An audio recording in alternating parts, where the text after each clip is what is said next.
বাংলা চলচ্চিত্রের সবচাইতে জ্বলজ্বলে তারাগুলোর মধ্যে একজন মেগাস্টার উজ্জ্বল। আজ ঈদ বিশেষ সম্পাদকীয়তে আজ আমরা এসেছি তার বাড়িতে, জানবো তার সিনেমার পেছনের কথা, ঈদের স্মৃতি আর অজানা কত শত গল্প।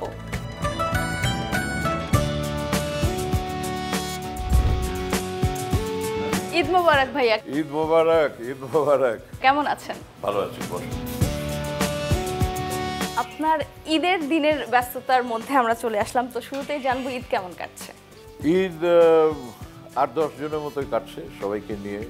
আপনাদের যেমন কাটছে আমারও সেমন কাটছে। আপনি এখানে আমার সঙ্গে ঈদ মোবারক করতে আসলেন, সেরকম আমি আবার অন্যের সঙ্গে ঈদ মোবারক করতে যাই, সেটা আমার ফিল্মের কলিগস কিংবা রাজনৈতিক যারা নেতৃবৃন্দ আছে কিংবা যারা ফ্যান্স আছে, যারা আত্মীয় স্বজন আছে, বন্ধুবান্ধব আছে, এভাবেই ঈদ কাটছে। এবং গতদিন ঈদের দিন ছিল, সেদিন আমি এই ঈদের যে সমস্ত বিষয় আছে সেগুলো, যেমন নতুন পোশাক পরা, নামাজ পড়া, কোলাকুলি করা, সেবই খাওয়া, এইভাবে কেটে গেছে। আর আজকে তো আপনার সঙ্গে আমার ঈদ মোবারক হচ্ছে। যদি ছোটবেলায় ফিরে যেতে চান তাহলে কোন ঈদটায় ফিরে যাবেন? সেই ঈদের দিনে এমন কি বিশেষ ছিল যেটা আপনি এখনো মিস করেন? মিস করার মধ্যে তো এখন সেই ছোটবেলার বন্ধুবান্ধব নেই, এখানে ওখানে দুষ্টমি করে বেড়ানো নেই, ভাই বোনদের সঙ্গে খুনসুটি করা নেই, আব্বা মা নেই, তো সমস্তটাই তো এখন মিস করছি। অ্যাকচুয়ালি তখন যে আনন্দটা হতো সেটা আমাকে নিজেকে আত্মকেন্দ্রিক একটা আনন্দ, মানে ঈদটা করছি, পারিপার্শ্বিকতা আছে ঠিকই, কিন্তু আমি যেটা উদযাপন করব সেটাই আমার কাছে প্রায়োরিটি।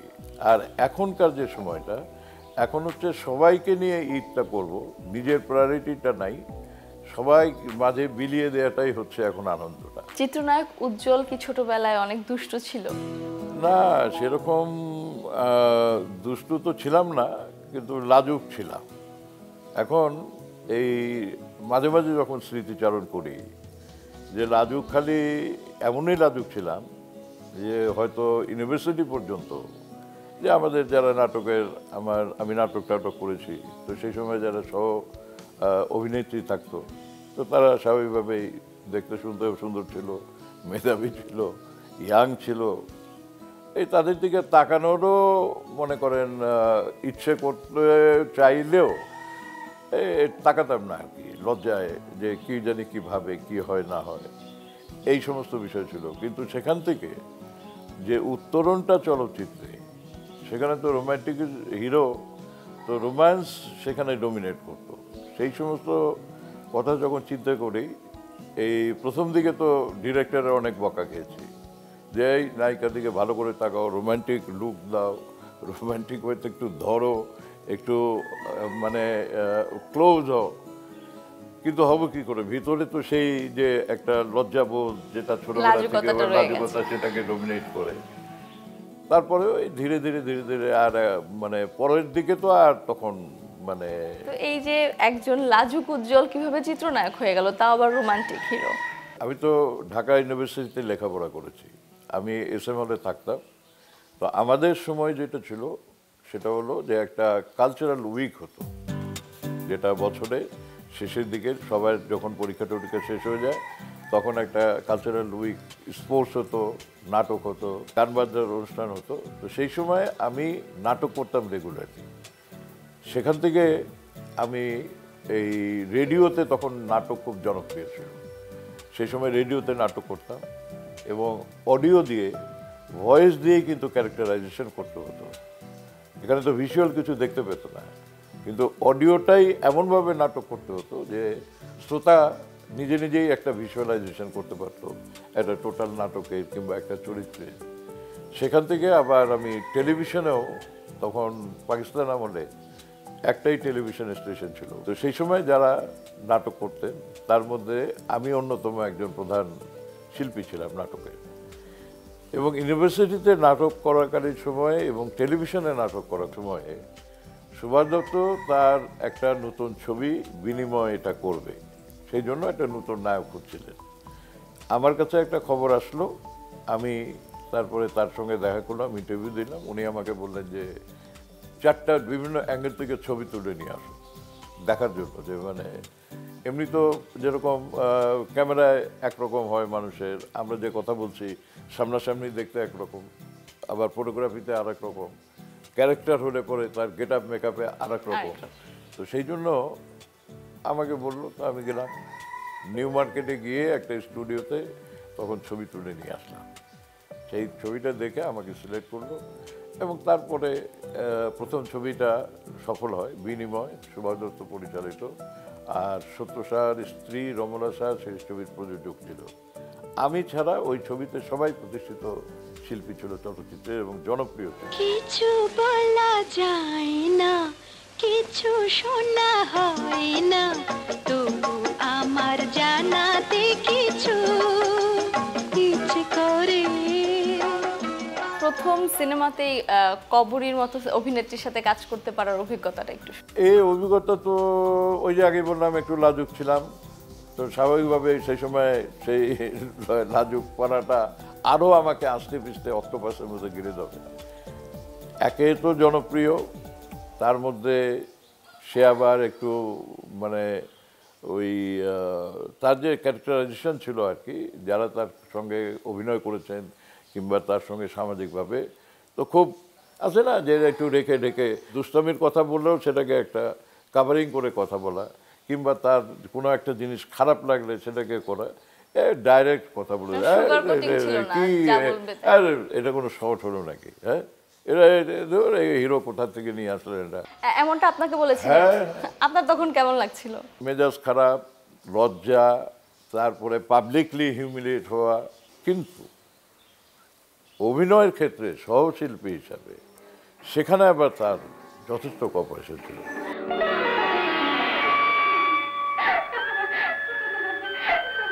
মিনু, তুমি অমন করে ছুটছিলে কেন? বুঝি কি যেন হাসছি মনে হয়।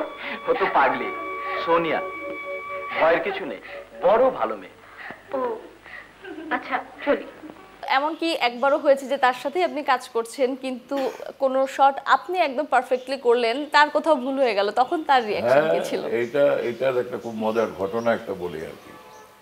সেটা হলো, তো প্রথমটা ছিল এইটা, উনিই একটা ছবি সুভাষ দত্তকে দিয়ে তৈরি করেছিলেন, বলা কামন। সেই ছবিতে একটা মানে আমি তাকে থাপ্পড় মারবো, একটা চড় দেবো আর কি। তো আমরা নর্মালি চড় দিতে গেলে পরে যেভাবে ডাইরেক্টর কম্পোজ করে এবং দুজনের মানে গালের কাছে যাওয়ার সময় মুখটা সরায় নেয়, মনে হয় যেন রিয়েলি চড়। এখন যেহেতু সে কবরী, যেহেতু সে প্রডিউসার, বড় হিরোইন, তখন আমিও তো হিরো, দেই কিন্তু কারেক্ট হয় না, কারেক্ট হয় না। তারপরে আমি সুভাষ দত্তের দিকে তাকালাম, তো উনি আমাকে বলল যে লাগাই দাও থাপ্পড়। একেবারে মানে যা করা দরকার আর কি, একটা থাপ্পড় খেয়ে কান্নাকাটি শুরু হয়ে গেল। তারপরে তো আবার তো কিছু এরকম আমাদের এরকম অনেক ঘটনা। মানে আপনি সত্যি সত্যি তার গালে ওই চটটা দিয়েছিলেন, তো তারপরে সে কিছু বলেনি, যেহেতু সে বড় অভিনেত্রী, প্রোডিউসার ছিলেন? আমার সিকোয়েন্স হলো তাকে থাপ্পড় মারবো। এখন তুমি যদি নিতে না পারো তো সেটা তো আমার মানে ডিরেক্টর দিকে তাকাইতে হবে, ডিরেক্টর বলবে, তখন তো আর কোনো মাপ নাই। তো পরবর্তীতে ওইটা নিয়ে তার সাথে ব্যক্তিগত কোনো রেষারেষি হয়নি?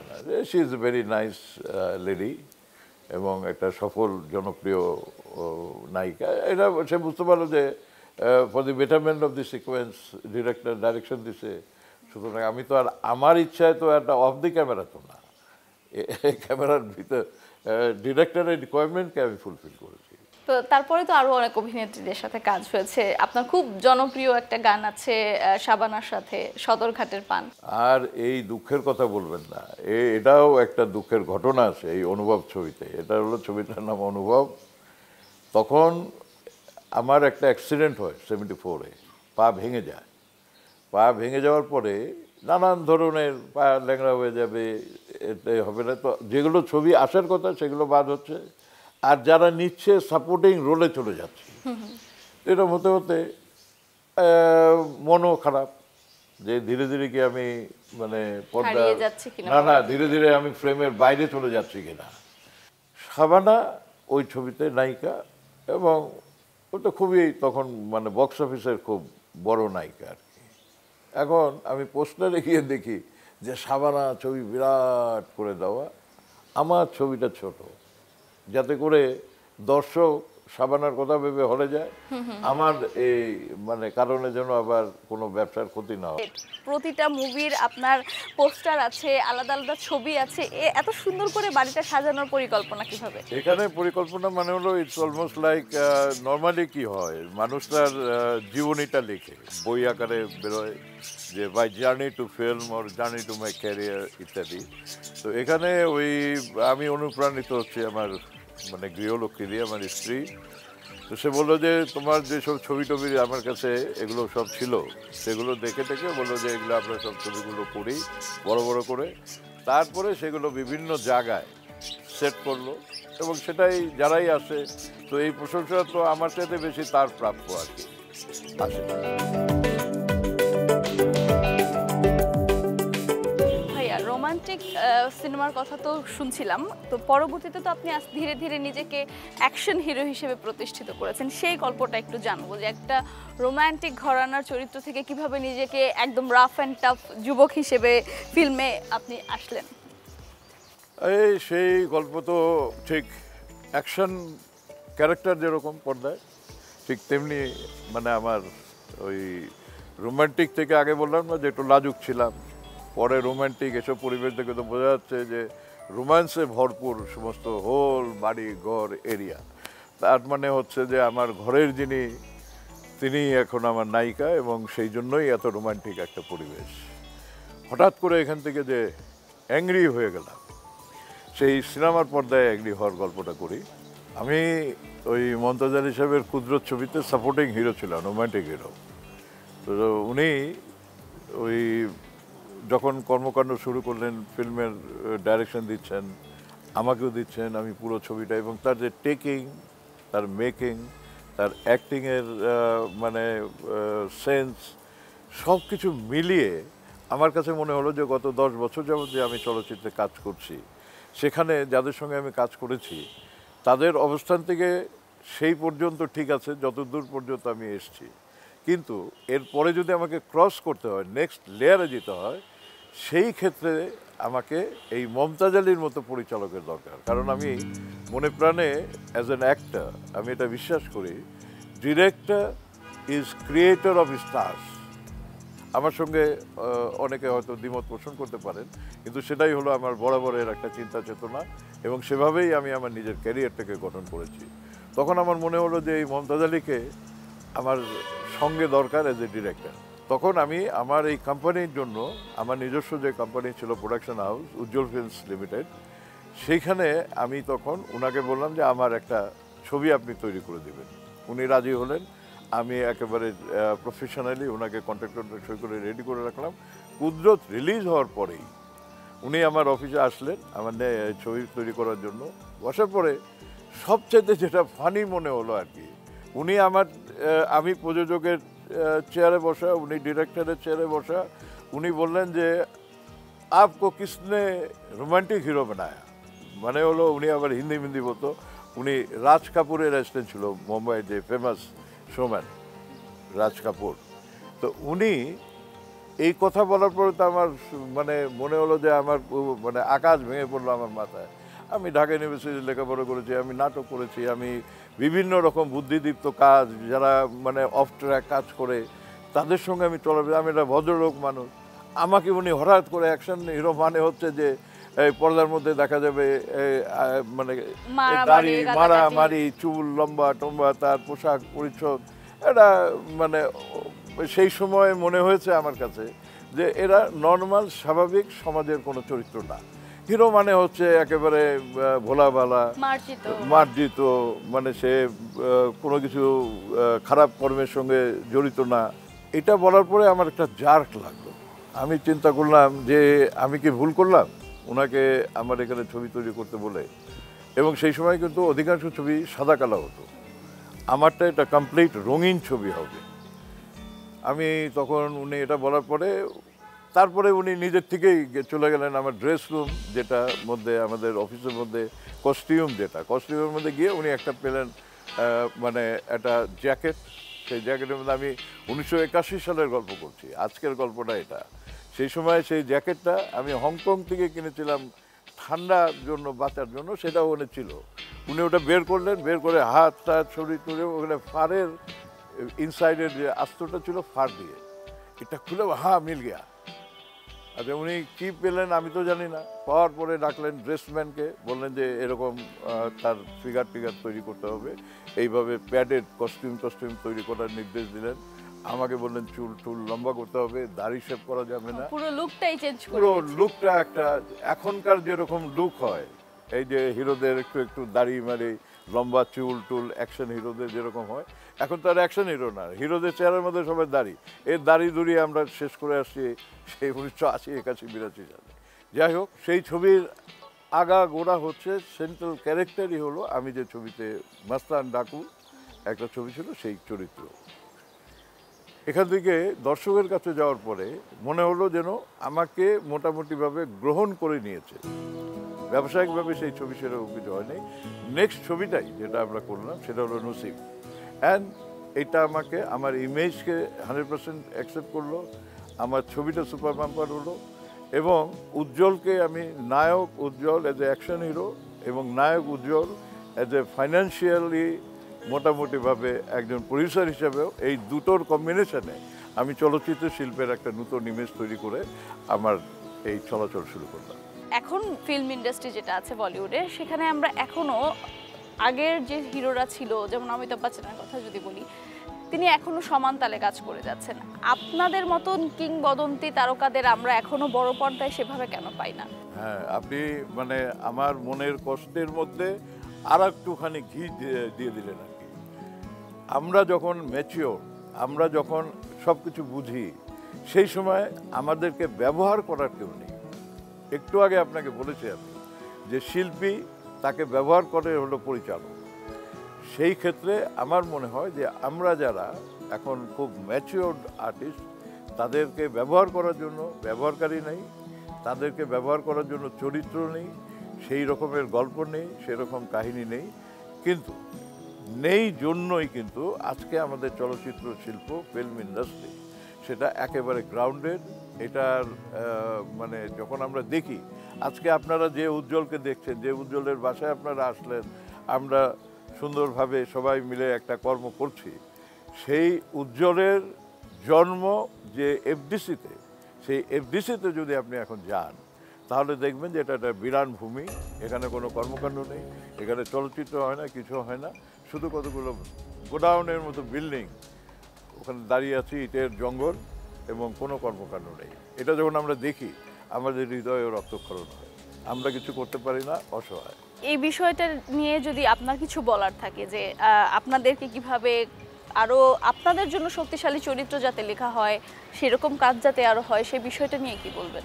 আমি এখন এই কথার প্রসঙ্গে যে কথা এসে যায়, আপনি দেশবাসী সবাই জানে আমি রাজনীতির সঙ্গে জড়িত, এবং আমি বিএনপির কালচারাল সেক্রেটারি। তা আমাদের যদি সরকার জনগণের রায় নিয়ে রাষ্ট্র পরিচালনার দায়িত্ব পান, সেই ক্ষেত্রে আমি মনে করি যে আমার সামনে একটা সুযোগ আসবে, যে সুযোগে এই চলচ্চিত্র শিল্পকে আবার রিমডেলিং করা, রিশেপিং করা, এইটার অন্তত শেষ করতে না পারলেও একটা সুন্দর করে শুরু করতে পারবো। যেমন আমাদের এই চলচ্চিত্র শিল্প কিন্তু শুরু হয় 1957-এ মুখোশ ছবির ভিতর দিয়ে। সেই সময় সেই মুখোশ ছবির সাউন্ড এবং পিকচার নেগেটিভ প্রিন্ট করার সময়, এটা আপনি জানেন, বোধহয় দেখছেন কিনা আমি জানি না, ম্যারিড প্রিন্ট বলে, যেটা ওই যে সেলুলয়েডে আগে যেগুলো প্রজেক্টারে সিনেমা হলে চলতো, সেই ছবিগুলোতে লোডিং করার জন্য মেশিনে সাউন্ড ট্র্যাকটা থাকতো ওখানে 19.5 ফ্রেম অ্যাডভান্স, আর পিকচারটা থাকতো 19.5 ফ্রেমে, পিকচারটা থাকতো। মেশিন শুরু হলে পরে তাহলে আপনাকে সাউন্ডটা প্রিন্ট করতে হবে 19.5 ফ্রেম অ্যাডভান্স। এটা জানতো না, কাট টু কাট করতো, ওইখান থেকে যখন করতো দেখা গেল যে পুরো ছবি আউটটেক সাউন্ডের সঙ্গে। সেখান থেকে ধীরে ধীরে ধীরে ধীরে কিছু কিছু মানুষ উৎসাহী হয়ে চলচ্চিত্র শিল্পকে মনে করেন শুরু করে দেয়। করার পরে মুস্তাফিজ, এহতেশাম, খান আতা, ফতেহ রোহানি, আনোয়ার হোসেন, কাজী জহির, মমতাজ আলী, এরা দীর্ঘ 10 বছর এই চলচ্চিত্রকে একটা নতুন আঙ্গিকে, সৃজনশীল কাজে, বাণিজ্যিকভাবে একেবারে একটা শক্তিশালী প্ল্যাটফর্ম তৈরি করে, যেখানে কিন্তু নাটক, টেলিভিশন কেউ কুল কিনারা পেত না। সবাই আসতো, সিনেমায় আমি গান গাইব, সিনেমায় আমি অভিনয় করব, সিনেমায় আমি নায়ক হব, নায়িকা হব। কিন্তু সেই সুযোগটা পেতে অনেক কষ্ট, অনেক সাধনা করতে হতো, যে গল্পটা আমি আপনার সঙ্গে একটু আগে করলাম। তো এখন আমাদের এই ইন্ডাস্ট্রিকে যদি আবার করতে হয়, এখন একটা প্রযুক্তির বিশাল বড় একটা পরিবর্তন এসছে। আর বর্তমান আমাদের যে ইয়াং জেনারেশন, যারা এখন চলচ্চিত্রের সঙ্গে কিংবা নাটকের সঙ্গে যে এই প্রযুক্তিকে ব্যবহার করছে, ক্যামেরা, এডিটিং, এই সব কিছুর একটা আমূল পরিবর্তন হয়ে গেছে সেই অ্যানালগ সিস্টেম থেকে এই প্রযুক্তির কারণে ডিজিটালাইজেশনের জন্য। তো সেই ডিজিটালাইজেশনের সঙ্গে আমরা আগের জেনারেশন এবং বর্তমান এই যে ডিজিটালাইজেশন ওর প্রযুক্তি, এটাকে আমরা ট্রানজিশনটাতে কানেক্ট করতে পারি না, যে জন্য এখন সার্কিট ব্রেকার পড়ে গেছে। এই দুটোকে যতক্ষণ পর্যন্ত কানেক্ট করা যাবে না, ততক্ষণ পর্যন্ত আবার মেশিন চলবে না চলচ্চিত্রে। তো সেই ক্ষেত্রে ইয়াং জেনারেশন যারা আছে, আমাদের যেরকম এফডিসি আছে, এফডিসিতে এখন ফিল্ম অ্যান্ড মিডিয়া বিভিন্ন ইউনিভার্সিটিতে পড়ানো হচ্ছে। এখানে ফিল্মের একাডেমি দরকার, এখানে ট্রেনিং দরকার, এখানে ছেলেমেয়েরা অনেকেই অতি উৎসাহী।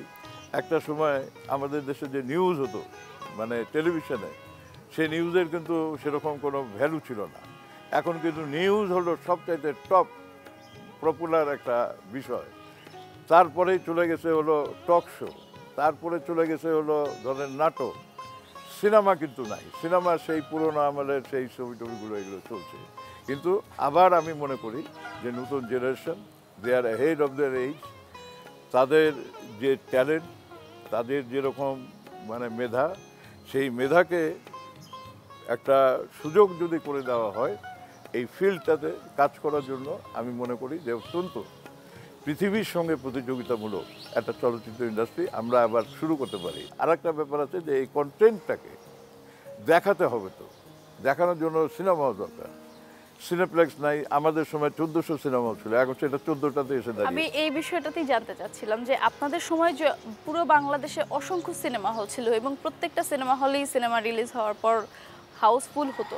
এখন ধীরে ধীরে এই যে সংখ্যা কমে যাচ্ছে, এই বিষয়টা আপনি কিভাবে দেখেন? কমে যাচ্ছে না মানে হলো যে কন্টেন্ট নাই। তো কন্টেন্ট না থাকলে পরে সিনেমা রেখে কী করবে? সেটা তো একটা ব্যবসা কেন্দ্র। It is very easy. আপনার এখন আগে যেরকম ফিল্মের বিরাট ডিশ ছিল, সেটাকে নিয়ে যাওয়া, সেটাকে চেক করা, সেটাকে প্রজেক্ট করা, এটা একটা হিউজ একটা মানে লেবোরিয়াস একটা জব ছিল। এখন ধরেন আপনি যদি এইভাবে আমরা কল্পনায় যদি মনে করি এটাকে আরও ওয়ার্কআউট করতে হবে, ধরেন এফডিসিতে একটা সেন্ট্রাল সার্ভার আছে। এখন এফডিসিতে কন্টেন্ট মেকিং যারা করতেছে, তারা আসলো এফডিসিতে, তারা একটা থোক দিল যে আমি এই টাকাটা দিলাম, আমি একটা ছবি তৈরি করবো, নেন।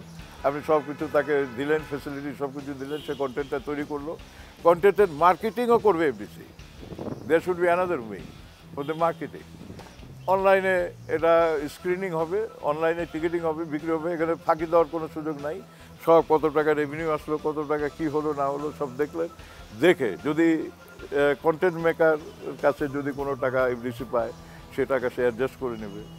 এক্সিবিটারের কাছে গিয়ে যদি কোনো টাকা পায়, সেটা এফডিসি অ্যাডজাস্ট করে নেবে। এবং সেইভাবে যদি একটা সরকার চায় যে আমরা ফিল্ম ইন্ডাস্ট্রিকে ডেভেলপ করব, সেই ক্ষেত্রে আমার মনে হয় যে ইটস ভেরি ইজি জব। এখন যেহেতু টেকনোলজি আছে, আপনি একটু প্ল্যান করে একটা পলিসি করে যদি শুরু করেন। এখন যেভাবে ওটিটি প্ল্যাটফর্ম চলছে, যেভাবে আপনার নাটকের ব্যবসা হচ্ছে, তো সিনেমার ব্যবসা না হওয়ার কোনো কারণ তো আমি দেখি না। খোদার ঘরে নালিশ করতে দিল না আমারে। ভাইয়া, আমরা তো সিনেমার বিষয়ে আবারও কথা বলতে যাচ্ছি। তো সিনেমায় যখন আপনি অ্যাজ এ হিরো ছিলেন, তখন কিন্তু আপনার সমসাময়িক আরও অনেক লিডিং হিরো ছিল। তো আমরা কিন্তু প্রত্যেকটা জায়গায় দেখি কিছু পলিটিক্সের শিকার হয়ে অনেকে কাজ পাচ্ছে না, আবার অনেকে একা প্রভাব খাটানোর চেষ্টা করে। আপনার সময় কি সেরকম কোনো কিছু হয়েছিল? দেখেন, আমাদের সময় চলচ্চিত্র যে ইন্ডাস্ট্রিটা ছিল, সেখানে শিল্পী বলেন, কলাকুশলী বলেন, প্রযোজক বলেন, আমরা একটা পরিবারের মতো আয়োজনের ভিতর দিয়ে আমরা এই কর্মকাণ্ডগুলো করতাম চলচ্চিত্রে। আর যদি আপনি মনে করেন আমাদের সমসাময়িক নায়কদের কথা বলেন, সেই ক্ষেত্রে আমরা একসঙ্গে আমরা ৩-৪ জন এই 1970-তে আসি। যেমন আমি সুভাষ দত্তের বিনিময় ছবিতে, ফারুক এইচ আকবরের জল ছবি, জাফর ইকবাল খানাতার আপন পর, আর আমাদের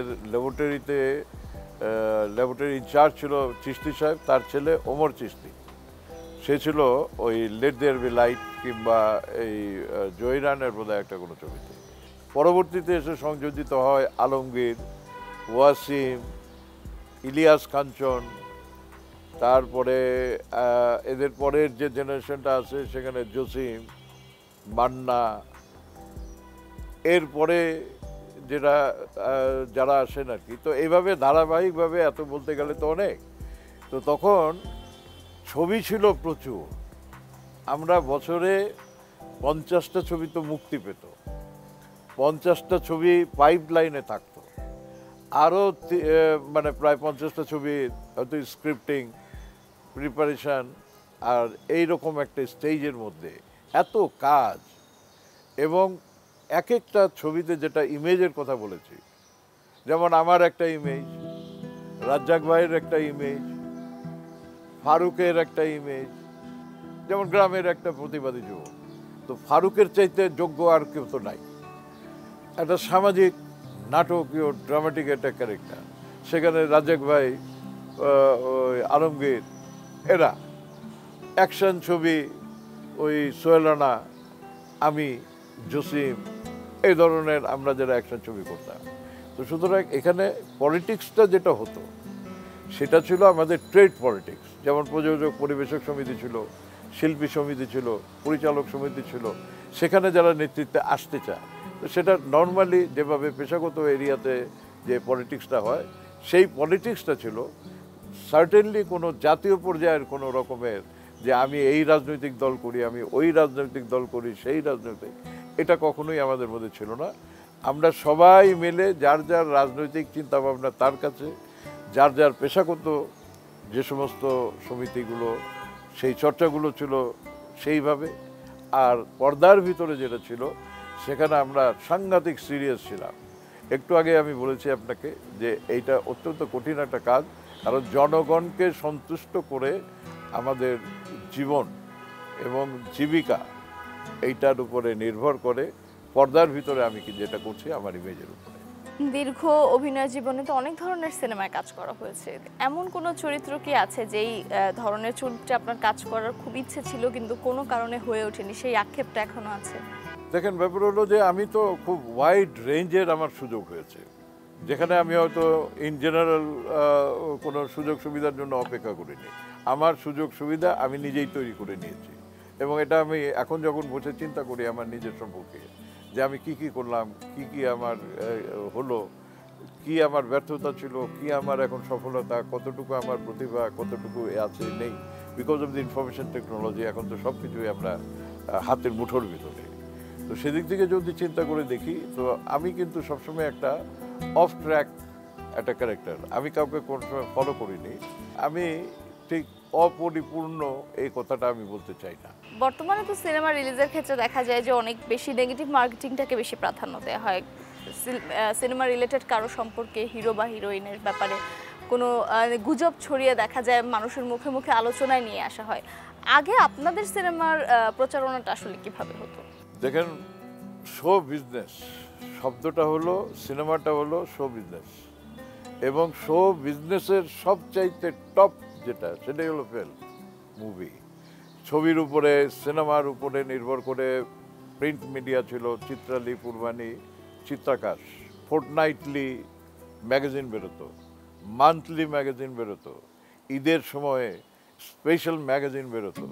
আমি যে একটা আমার প্রথম অ্যাকশন ছবির কথা বললাম, যেহেতু আমি নিজে প্রডিউসার এবং নিজে ওই ছবির আমি নায়ক, আর আমার ইমেজটা জিরো, অ্যাকশন ইমেজ, তাহলে আমার ইমেজটাকে দর্শকের কাছে রিবিল্ড করার জন্য I had to spend lot of money, lot of publicity.